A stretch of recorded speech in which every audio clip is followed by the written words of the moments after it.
The story that was put out today by the Sun newspaper that President Putin has ordered a number of nuclear tests underground and underwater in the last few weeks is a story that I must say I've heard before, and it's a bit worrying to see it in the newspapers.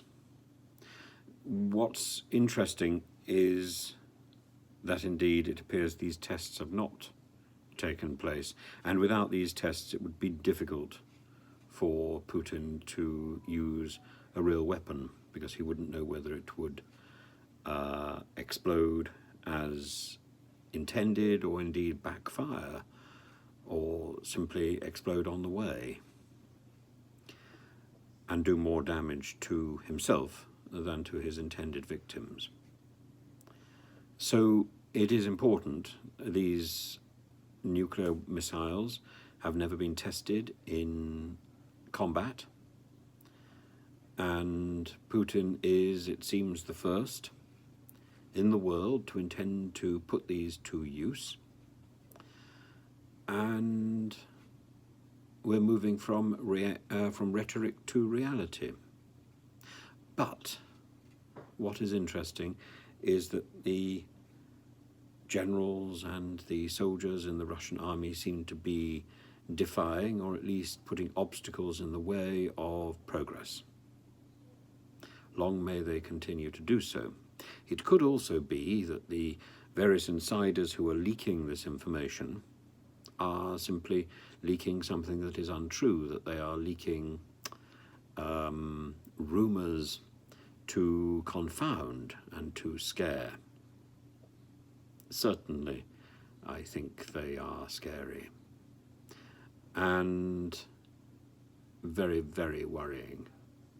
But if there are genuinely fears of a significant failure in military leadership, then maybe we can hope that Putin's reign and this particular vendetta and axe that he's got to grind with Ukraine will be over.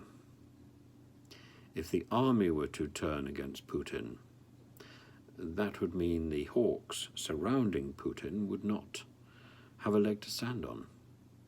As I've said many times, I've met some of these hawks, and they seem to me to be feeble in the extreme. It's all posture.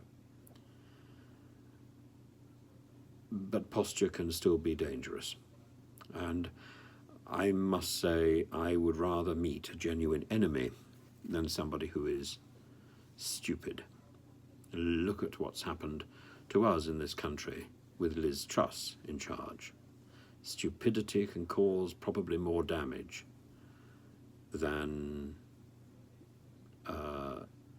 genuine aggression. And somebody a stupid person trying to look tough, is a very, very worrying combination. Anyway, at the moment I think we should draw a very cautious optimism from the fact that the generals seem to be thwarting Putin's attempts to test the ferocity of his plans.